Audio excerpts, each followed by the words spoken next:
অবশেষে সূর্য দীপাকে এক করতে দীপ তার মায়ের সব সত্যি দীপাকে জানিয়ে দিল। দীপাকে বলে দেয় যে জ্যাঠাইকে এতদিন মা একটা ভুল ওষুধ খাইয়ে রেখেছে, যার জন্য জ্যাঠাই মাঝে মাঝেই সব কিছু ভুলে যায়। সূর্যকে দীপার সাথে দেখা করানোর জন্যই দীপ সরোজিনী মার্কেটে নিয়ে যায় সূর্যকে, কিন্তু উর্মি কিছুতেই নিয়ে যেতে দেয় না। এমন সময় দেখা যায় সূর্য দীপা দেওয়া ফুলটা দূরে পড়ে থাকতে দেখে সেটাই দেখে চিৎকার করে উর্মির উপরে। উর্মি বলে ওই ফুলটাকে ফেলে দাও দাদা, নষ্ট হয়ে গেছে। সূর্য বলে ফুলটাকে সতেজ করতে হবে, জল দিয়ে সতেজ করতে হবে। এই বললে তখনই সোনা সেখানে আসে আর ফুলগুলো নিয়ে পা দিয়ে চটকে নষ্ট করে দেয় আর বলে বাবা, যে বাড়িতে তোমার মেয়ে বিধবা হয়ে ঘুরে বেড়ায় সেই বাড়িতে অন্য মহিলার দেওয়া ফুল নিয়ে তুমি আধিক্যতা করো, তোমার লজ্জা করে না? এটা শুনে সূর্য রেগে যায়। অন্যদিকে দেখা যায় সূর্য উত্তেজিত হচ্ছে দেখে উর্মি বারবার দাদাইকে বলে দাদাই আপনার খাবার খেতে হবে, আপনার ওষুধ আছে। তখন সূর্য বলে তোমার হাতের কোনো কিছুই আমি খাবো না, তুমি তোমার ওষুধ তোমার খাবার তুমিই খাও। সূর্য উর্মিকে রেগে গিয়ে বলে যে একটা ফুল যত্ন করে রাখতে পারে না সে আমার যত্ন কি করে করবে। এমন সময় দেখা যায় দীপ বলে জ্যাঠাই আমাদেরকে বেরোতে হবে। উর্মি বলে একদম না, তুই জ্যাঠাইকে নিয়ে কোথাও যাবি না। কিন্তু সূর্য কোনো কথা শোনার না, সূর্য খাবার ওষুধ কিছুই খায় না। অবশেষে দেখা যায় দীপের সাথে সে বেরিয়ে যায়।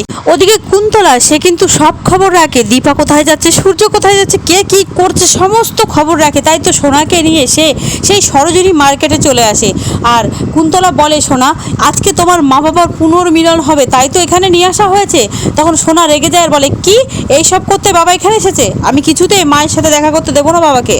সোনার ব্রেন ওয়াশ করতে থাকে কুন্তলা। কুন্তলা বোঝায় যে আমাদের জীবনের সমস্ত রং কেড়ে নিয়েছে, জীবনের সমস্ত আনন্দ কেড়ে নিয়েছে, যে আমার রুটিকে কেড়ে নিয়েছে, তোমার স্বামী রুটিকে কেড়ে নিয়েছে, তাকে আবার তোমার বাবার জীবনে ফিরিয়ে নিয়ে আসবে, সেটা কি তুমি হতে দেবে? তখন সোনা বলে না কিছুতেই। ওদিকে রূপা তার মা দীপাকে ফোন করে জানায় মা তুমি কোথায় আছো, আমি তো অফিসে গিয়েছিলাম। তখন দীপা বলে তুই সরোজিনী মার্কেটে আয়, তোর বাবার সাথে দেখা হয়ে যাবে। তাই রূপাও সেখানে আসতে থাকে। অন্যদিকে দেখা যায় দীপাকে সেখান থেকে তাড়ানোর জন্যই সোনা তার সামনে যায় আর বলে তুমি এখানে কেন এসেছো?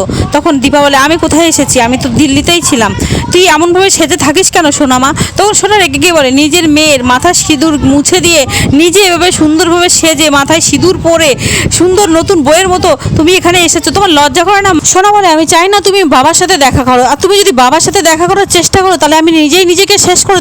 দীপা সোনাকে বলে তুই মরে যাওয়ার কথা বলছিস, তোর তো মরে যাওয়ার কথা নয়, ওই রুডির শোকে তুই নিজেকে শেষ করে দিতে চাইছিস। অথচ তোর বাবা অসুস্থ, কিন্তু তোর বাবার খেয়াল রাখার বদলে তুই পাগলামি করছিস। তুই পড়াশোনা করে শিক্ষিত হয়েছিস কিসের জন্য? তুই তো তোর ফ্যামিলি বিজনেসের পাশে দাঁড়াতে পারতিস, সেটা না করে তুই এরকম জীবনযাপন করছিস কেন? আর তুই রূপাকে তোর প্রতিদ্বন্দ্বী মনে করলেও রূপা দেখ কোথায় পৌঁছে গেছে, তোর কখনো মনে হয় না আমি আমার বিজনেসটাকে দাঁড় করাই? দীপা আরও বলে কাকিয়া বাবার খেয়াল রাখছে, এই কথাটা তুই বারবারই বলছিস, কিন্তু কাকিয়া কেন? তুই তো ছিলিস, তুই কেন তোর বাবাকে দেখে রাখতে পারিসনি? তুই কেন সবটা সামলাতে পারিসনি? সোনা তার মাকে বলে রূপা ভালো, রূপা অনেক কিছু করছে তাই না? তখন দীপা বলে জানি না, তবে একটা কথাই বলতে পারি ও নিজের পায়ে দাঁড়িয়েছে, নিজে কিছু করার চেষ্টা করছে, কিন্তু তুই এতগুলো বছরে কি করেছিস নিজের জীবন নষ্ট করা? সোনা তার মায়ের উপরে রাগ দেখিয়ে সেখান থেকে চলে যেতে গেলে কিছু গুন্ডাদের সাথে ধাক্কা লেগে যায় সোনার সাথে বাজে আচরণ করতে থাকে গুন্ডারা। সোনাকে দেখে একজন গুন্ডা একটা বিকিনি টাইপের ড্রেস দেখিয়ে বলে এই সাদা শাড়ি ছেড়ে এই ড্রেসটা পরো, তোমাকে অনেক সুন্দর লাগবে। সেটা দেখে দীপা সহ্য করতে পারে না, দীপা ছুটে আসে আর সেই গুন্ডাটার মুখে ঠাস করে একটা চড় মারে। সেখান থেকে আরও বিপত্তি শুরু হয়।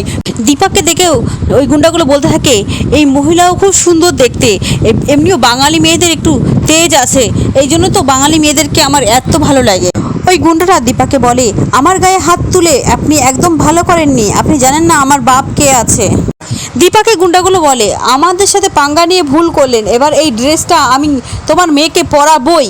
দীপা চিৎকার করে আশেপাশের লোকজনের কাছে সাহায্য চায়, কিন্তু কেউ এগিয়ে আসে না গুন্ডাদের অনেক দাপট দেখে। তাই তখন গুন্ডাগুলো সোনার সামনে থেকে দীপাকে ধাক্কা দিয়ে সরিয়ে ফেলে দেয়। ঠিক তখনই সূর্য এসে দীপাকে ধরে নেয়। সূর্যকে দেখে গুন্ডাগুলো বলে ওই দুই মহিলাকে বাঁচানোর জন্য আপনি হিরো সাজতে এসেছেন, দুই পা কিন্তু ভেঙে দেবো, খামোখা দুই মহিলার জন্য আপনার পা দুটো হারাবেন। সূর্য বলে খবরদার, আমার পরিবার দিকে চোখ তুলে তাকালে একদম শেষ করে ফেলবো।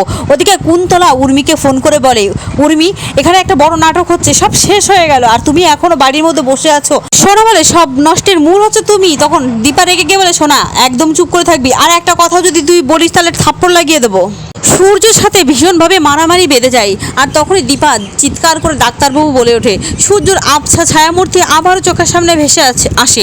সেখানে সেজে থাকা রাধাকৃষ্ণ সূর্যকে বলে, তুই হেরে যাস না, তোকে তোর পরিবারের পাশে দাঁড়াতে হবে, তুই তোর পরিবারকে বাঁচাবি।